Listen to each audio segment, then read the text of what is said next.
Hi, Rajiv. How are you? Very good. It's so nice to be with you. Thank you for having me. Good to speak with you as well. My pleasure. I wish we could have done this in person, but I had to unfortunately cancel. Oh, no worries. Are you in New York?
Hello and welcome to the News Center. I'm Shereen Bhan. Leaders across the globe grapple with the rising threat of climate change. Amidst growing concerns, the Rockefeller Foundation has committed over $1 billion as part of a 5-year strategy to advance global climate solutions. The foundation also wants to achieve a science-based net zero standard for its operations globally. And the investment comes at a time when UK Prime Minister Rishi Sunak has just announced a shift in the country's climate policies. The government has decided to delay the deadline for selling new petrol and diesel cars, as well as phasing out gas boilers.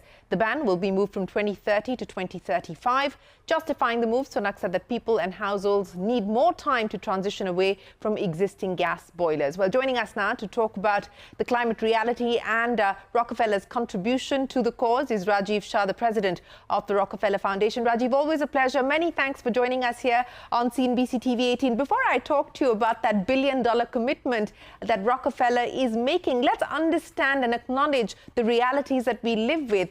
Governments are facing fiscal constraints today, and that's only gotten worse. We are living in an era of high interest rates, and that isn't going to change anytime soon. We just talked about what Rishi Sunak has decided to do in the UK. How concerned are you about the fact that there seems to be a push back as opposed to a move forward on issues related to climate change?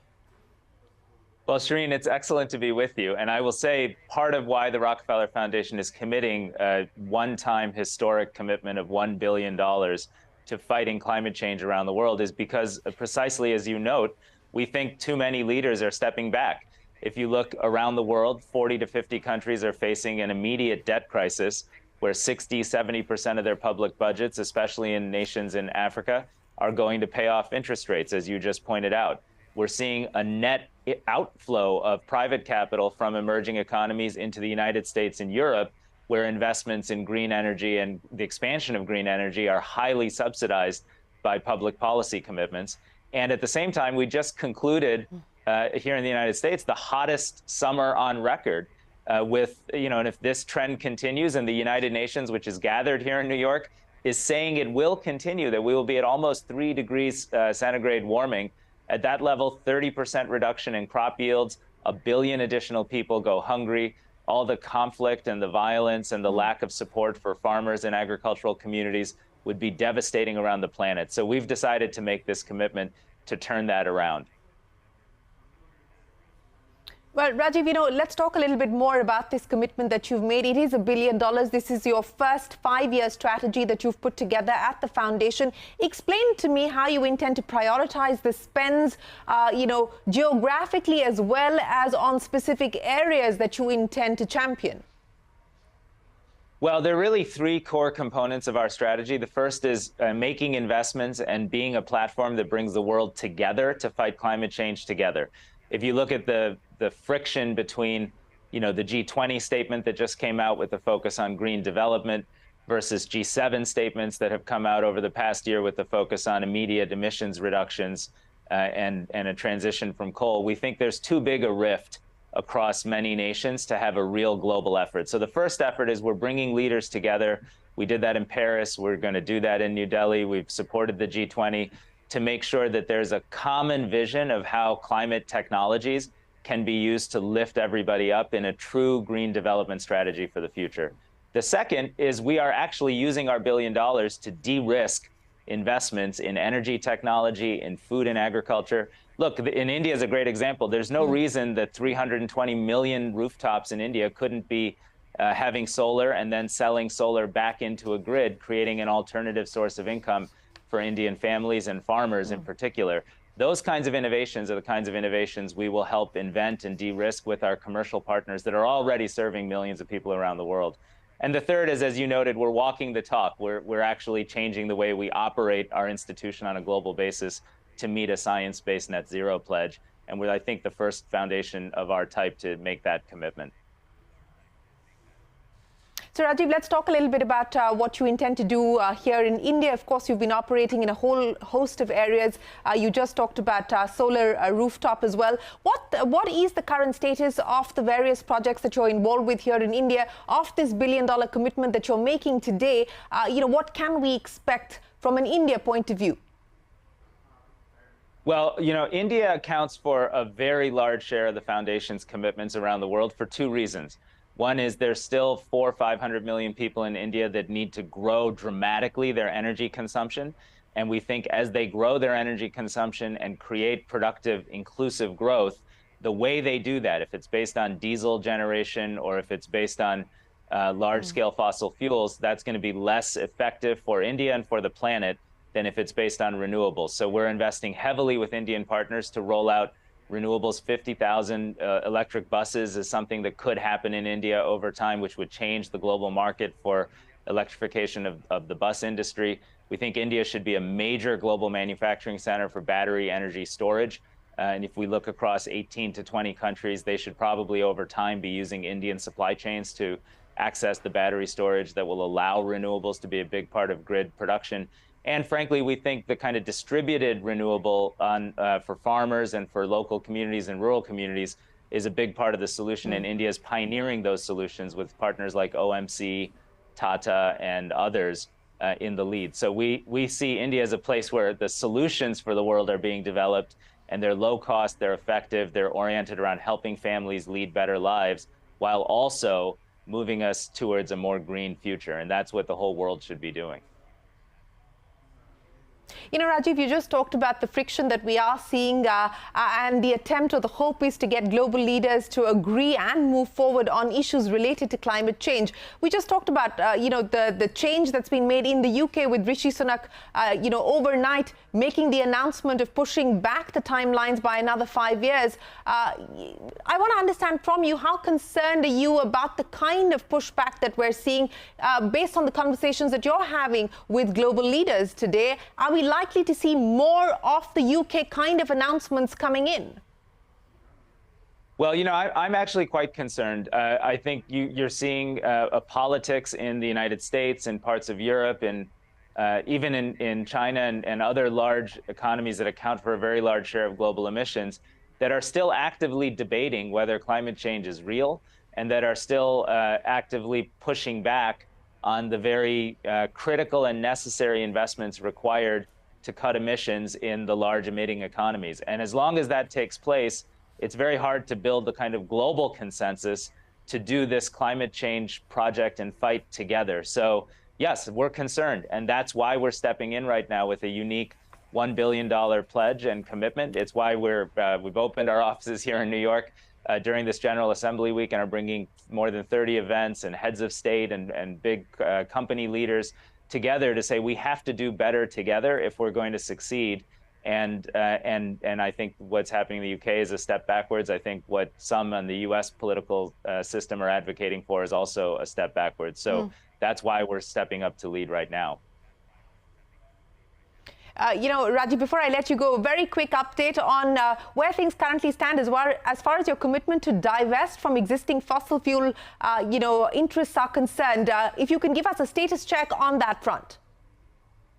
Well, I think we were the first major foundation to make that pledge, or maybe the second on a global basis. We did that a few years back, and we promptly divested. And so we have less than 0.5% of our total resources in fossil fuel investments. And the reality is we're a foundation that more than 110 years ago was founded on the fortunes that John D. Rockefeller earned by founding Standard Oil. And we think if we can do that, many other institutions can and should do that. So we're working with others to help get more partners to recognize that we all have to walk the talk, in addition to making the investments that both lift people up and protect our planet.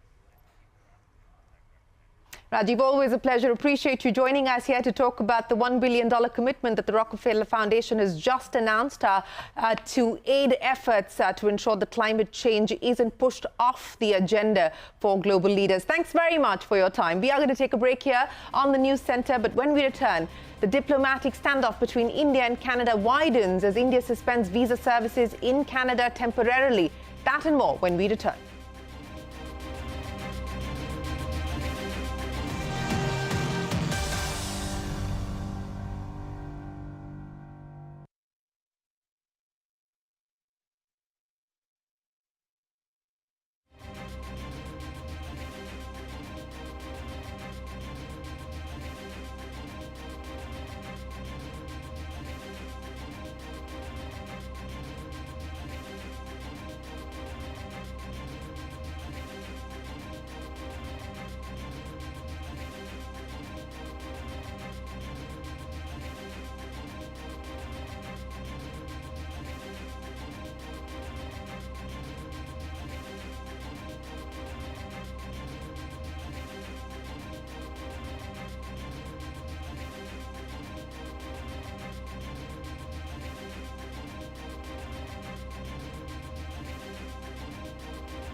The diplomatic standoff between India and Canada is escalating today. The Indian government has confirmed that it has suspended visa services in Canada temporarily. The confirmation came hours after the announcement was made through a website of a third-party visa application company called BLS International. Even Canadians living outside of Canada will not be able to access India and get visas. MEA spokesperson Arinder Bagchi, while addressing a press conference, has stressed on parity in diplomatic presence as well. He said the government has informed Canada that they do need to reconsider their diplomatic headcount in India, since the number of Indian diplomats in Canada is less than the number of Canadian diplomats on Indian soil. He also said that the Canadian government has not provided any specific information to the Indian government on the Nijjar murder case. Security threats being faced by our High Commission and consulates in Canada. This has disrupted their normal functioning. Accordingly, our High Commission and consulates are temporarily unable to process visa applications. We will be reviewing the situation on a regular basis. We have informed the Canadian government that there should be parity of strength and rank equivalence in our diplomatic presence, or mutual diplomatic presence. We think that the numbers are much higher, and those details are being worked out, and we think that hence the number there'll be reduction. So yes, I presume this is pursuant to our conversation or request. Our colleague Parikshit Luthra is standing by with us. He was at the press briefing. Parikshit, many thanks for joining us. I want to pick up on that second issue of parity, because when we heard from the Canadian Embassy this morning, the Canadian Embassy suggested that they were looking at rationalizing their headcount, but they didn't seem to indicate that it was on account of India asking them to do so, which is what the spokesperson of the MEA seemed to indicate. Well, this all seems to be diplomatic pressure coming from the Indian side, and there will be a lot of comments like these in the days to come. The Indian government has gone on to say that we have very few diplomats in Canada, in our High Commission and consulates, and Canada has way more. So this issue has never been taken up in the past before. But because of the issues that we have seen with Indian diplomats being expelled, the fire incident at the Indian embassy in Canada, now the Indian government is upping the offensive and is saying that you need to reduce the number of diplomats here, send these diplomats back. And what we are hearing informally from our sources is that the Canadian embassy is being urged to drastically and significantly reduce headcount here in its missions. The Canadian side, of course, defending itself, saying that this is because of threats that these diplomats were facing on social media. So this kind of war of words would continue. On the visa front, this is a very significant move, because India has really stepped up the offensive against Canada, and this is a move which could affect Indian nationals as well, because we've got a large number of students, large number of Indians applying for visas to work in Canada. But those who have an existing visa status, those who are already in Canada with active visas, those students and professionals are not going to be impacted. But for all new visa applicants, including e-visa applicants, all categories will be suspended temporarily, and a reciprocal move is also expected from the Canadian side very soon. We can also tell our viewers that the MEA has taken this up with allies, some of the G7 countries, to counter the offensive, the diplomatic offensive that has been launched by the Canadian government with the Five Eyes partners. All right, Parikshit, many thanks for joining us. Let's go across to former diplomat Ambassador Anil Trigunath. He's with us. Also, Raymond Vickery, Senior Associate at the Center for Strategic and International Studies.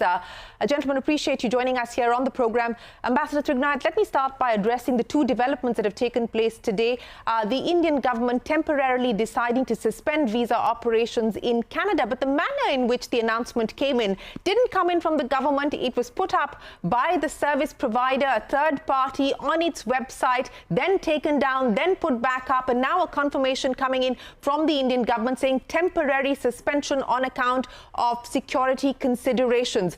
Do you see this as a provocative escalation, or do you believe that given the real security considerations, India's concerns are legitimate, warranted, and hence perhaps we would not see reciprocal action from Canada? Well, I think that these are standard practices when you do not have great confidence in the security that is being provided by the country concerned, which is the host for the Indian diplomatic mission. And therefore, it is normal because visa section normally and the visa agencies that we hire or third-party agencies, they become direct threats in that sense. And it has happened everywhere. And therefore, it is normal to scale down till the time that you are able to secure the place. That is one.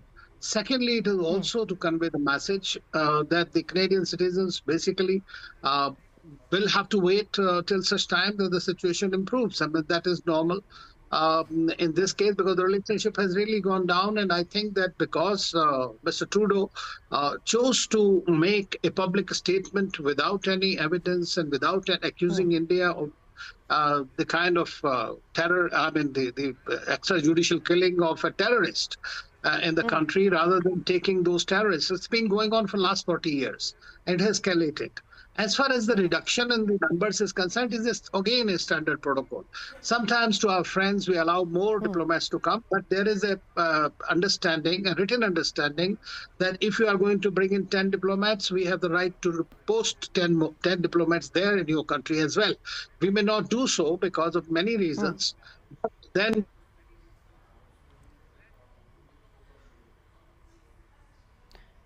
Right. And that was the point that was being made by the External Affairs Ministry spokesperson, the need for parity, and which is probably why we will see Canada having to reduce its diplomatic headcount in India. Raymond Vickery, many thanks for joining us. How do you read where things currently stand? As Ambassador Trignoyat was pointing out, it is a new low as far as Indo-Canada relations are concerned. And more importantly, how do you believe the G7 is now likely to assess a response to the current developments? Well, thanks very much for having me. I think that in the first place, you have to say that Prime Minister Trudeau making these kinds of very serious accusations without presenting any facts is irresponsible under the circumstances. You just don't do that. That's trying to place India in the same category as Russia, that's been conducting these kinds of operations for years, assassinations. In fact, one of my friends says, well, Russia has an open window policy, referring to people being put out of windows. So it's irresponsible to do that, and it's very, very serious. I think it's important to understand that in a democracy like Canada or India or United States, this is not like Russia or China, where the word of the top guy really reflects the sentiment of the nation. And in fact, you've already seen some statements from the opposition leader saying, where are the facts? My view is that what is happening is very tragic in the sense that it obviously provokes the kind of retaliation and tit for tat. Canada, I think, has to understand that this is a very, very serious situation. Khalistani separatism has caused many, many deaths going back to the time when I was in government. I remember talking with Ambassador S.S. Ray at the time, had been governor of Punjab, about how difficult it was. So this is an obvious escalation, and the whole business about security and so forth, it seems to me, is really secondary to what's going on in this regard. I do think that the allies, if you will, and the G7, the Five Eyes, have taken a very, very standoff position from what Prime Minister Trudeau has done. I don't think there's really any question that the kind of diplomatic initiative that he tried to bring with G7 and the Five Eyes has not gotten on board because there are no facts. If there are facts, that's an indifferent situation entirely. Yeah, and let's just pick up on that, Ambassador Tignoyat, because as we heard there from Raymond Vickery, and the point was being made today in the press briefing by the External Affairs Ministry as well, when asked if there were any specific instances or any specific evidence that was brought to the table by Prime Minister Trudeau when he met the Prime Minister here for the G20 summit, the answer was no. So given what we just heard there from Raymond Vickery, that so far the response from the G7, from Canada's allies, has been somewhat of a distant reaction and a distant response. Do you expect that to continue, or do you believe that Canada is now going to find itself more and more isolated? Well, I think that I don't see that Canada will find isolated as far as G7 is concerned, because they are a grouping, a pretty strong grouping. But at the same time, they might try to tell Trudeau to slow down, and if he has any facts, must present those facts. And there are ways to do it among friends. The problem is that the government of India has made many requests in the last several years. And during the two Trudeau regimes, his father and himself, none of these have materialized into any single extradition, which clearly shows that the government, in one way or the other, is trying to help the extremists, terrorists, and separatists from their soil. Besides his own actions, for example, during the farmers' unrest, or for that matter, when he visited India in 2018, he brought along an extremist and a separatist leader with him in his delegation. And once again, when he was here, he tried to talk to Prime Minister Modi and tell him that, look, this is what we suspect. Now, suspicions, you cannot stake a country's reputation on the basis of this. India is a country that has suffered for more than 40 years from terrorism. And this is something that we will have to continue to fight, instead of taking care of the terrorist and extremists in his own home, who are nobody's buddies. Frankly, they are going to eventually hit back on him. Yeah. And that's precisely the case. And if he's so happy about these terrorists and extremists and separatists, why doesn't he make British Columbia convert it into a state of Khalistan and be done with it? Right. Raymond Vickery, let me end by asking you, given the fact that so far, as far as the allies are concerned, in your words, it's been a standoffish response, a distance being maintained.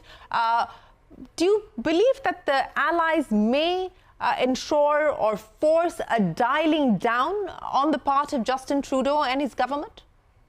Well, I don't think anybody's going to force Canada to do anything. But you have to understand that we're talking about a nation of only 40 million people, in which the percentage of Sikhs is higher than it is in India. And you're talking about a person whose poll numbers are extremely bad going into elections in the following year. So all of those factors have to be taken into account. But it seems to me that in terms of going forward, it's the great values shared by India, the United States, Canada, and others that should resolve this situation. And that is that you don't make unfounded, non-due process kinds of statements. So I see this as turmoil, but I do think that the rest of the G7, the members of the Quad, all of those groupings are very, very skeptical of what's happened. Everybody is in favor of freedom of speech. It's in the Indian Constitution. It's in the U.S. Constitution. But this goes to the question of how we build peace and prosperity among like-minded democracies, and it's a very, very unfortunate situation. That it certainly is. Raymond Vickery, Ambassador Tignoyat, many thanks for joining us to take us through your assessment of the developments that have taken place today. A new low as far as the Indo-Canadian relationship is concerned, but this is, of course, a developing story, and we will keep you updated as we hear more from both sides. Thank you very much for your time. We are going to take a break here on the News Centre. The news will continue. Stay right there. We're back in a moment.